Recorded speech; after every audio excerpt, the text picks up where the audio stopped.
Baby, take my hand. I want you to be my husband. Kiss you, my Iron Man. And I love you 3000. Baby, take a chance. Cause I want this to be something straight out of a Hollywood movie. See you standing there in your Hulk outerwear. And all I can think. Nah, di sini kami dari kelompok 3 akan menyampaikan pembahasan mengenai materi alkanon atau keton. Adapun sub-sub materi yang akan kami bahas yaitu yang pertama pengertian dari keton, yang kedua rumus keton, yang ketiga tata nama keton, yang keempat isomer keton, yang kelima sifat-sifat serta kegunaan dari keton. Assalamualaikum warahmatullahi wabarakatuh. Perkenalkan, saya Dina Noviadi dengan NIM 2102058081, Program Studi Farmasi Fakultas MIPA dan Kesehatan Universitas Muhammadiyah Riau. Apa sih sebenarnya alkanon atau keton itu? Alkanon atau keton merupakan senyawa turunan alkana yang mengandung gugus RCOR, di mana R di sini merupakan suatu alkil. Hai guys, kenalin aku Fardi Fadela dengan NIM 2102058083, Prodi Farmasi dari Universitas Muhammadiyah Riau. Kali ini aku akan menjelaskan tentang struktur keton. Yuk belajar bareng aku. Hai guys, jadi kali ini kita bakalan belajar tentang struktur dari alkanon atau keton. Yang pertama yaitu rumus umum, yang mana CnH2nO. Rumus struktur yaitu alkil berikatan dengan C, berikatan dengan R lagi, berikatan dengan O. Gugus fungsi O berikatan dengan C. Halo, saya Ewi Afriani dengan NIM 2102058076. Saya akan membahas rumus struktur keton. Berikut ini adalah contoh-contoh senyawa keton beserta rumus strukturnya. Dimetil keton, etil metil keton, dan dietil keton. Hai teman-teman, perkenalkan aku Fiona Tricilia NIM 2102055051 dari program studi S1 Farmasi.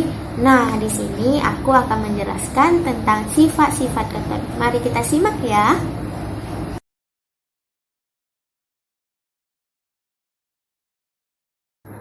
Di sini kita akan membahas sifat-sifat keton, yang dimana sifat-sifat keton itu ada 3. Yang pertama bersifat polar. Mengapa bersifat polar? Karena memiliki gugus karbonil dan dapat larut dalam air. Mengapa larut dalam air? Karena air adalah senyawa polar sehingga polar larut dalam air. Yang kedua ada keton. Keton itu terbagi lagi menjadi 3. Yang pertama keton suku rendah. Yang kedua keton suku sedang. Yang ketiga keton suku tinggi. Di mana keton suku rendah berupa zat cair yang mudah larut dalam air dan berbau menyengat. Keton suku sedang berupa zat cair dan sukar larut dalam air, dan keton suku tinggi berupa zat padat. Yang terakhir, keton tidak dapat dioksidasi oleh reaksi Fehling dan Tollens, di mana Fehling itu adalah oksidator lemah yang merupakan reaksi untuk mengenali aldehid. Kemudian Tollens itu adalah reaksi kimia yang digunakan untuk menentukan gugus fungsi aldehid dan aldehid aromatik dengan alfa hidroksi keton menjadi aldehid. Hai, kenalin, saya Naomi Rafaela Gultom dengan NIM 2102058084. Kali ini akan menjelaskan tentang isomer keton. Isomer merupakan gabungan senyawa kimia atau lebih yang memiliki rumus yang sama namun memiliki struktur dan konfigurasi yang berbeda. Isomer pada keton itu terbagi menjadi dua. Yang pertama, isomer posisi, ialah isomer yang disebabkan oleh perpindahan posisi gugus karbonil pada keton. Dan yang kedua, isomer fungsi, ialah dua senyawa yang memiliki rumus molekul sama, tetapi gugus fungsinya berbeda. Apa sih perbedaan dari kedua jenis isomer? Contoh, C5H10O bisa menjadi dua jenis keton yang berbeda. Pada struktur pertama, penomoran dari kiri, sehingga letak karbonil diberi nomor 2 dan diberi nama 2-pentanon. Dan pada struktur kedua, penomoran juga dari kiri, sehingga letak karbonil diberi nomor 3 dan diberi nama 3-pentanon. Nah, bisa kita lihat pada struktur pertama letak karbonil di nomor 2 dan struktur kedua di nomor 3, tetapi masih dalam rumus molekul yang sama. Jadi, yang membedakan kedua keton ialah posisi gugus karbonilnya. Nah, inilah yang disebut dengan isomer posisi. Apa sih perbedaan dari kedua jenis isomer?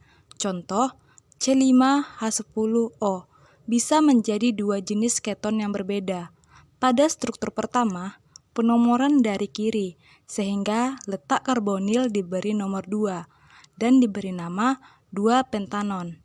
Dan pada struktur kedua, penomoran juga dari kiri, sehingga letak karbonil diberi nomor 3 dan diberi nama 3-pentanon. Nah, bisa kita lihat pada struktur pertama letak karbonil di nomor 2 dan struktur kedua di nomor 3, tetapi masih dalam rumus molekul yang sama. Jadi, yang membedakan kedua keton ialah posisi gugus karbonilnya. Nah, inilah yang disebut dengan isomer posisi.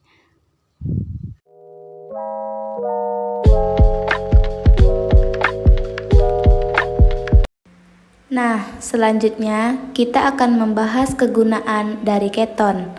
Senyawa keton yang paling banyak dikenal dalam kehidupan sehari-hari adalah aseton atau propanon. Kegunaan aseton yaitu sebagai berikut.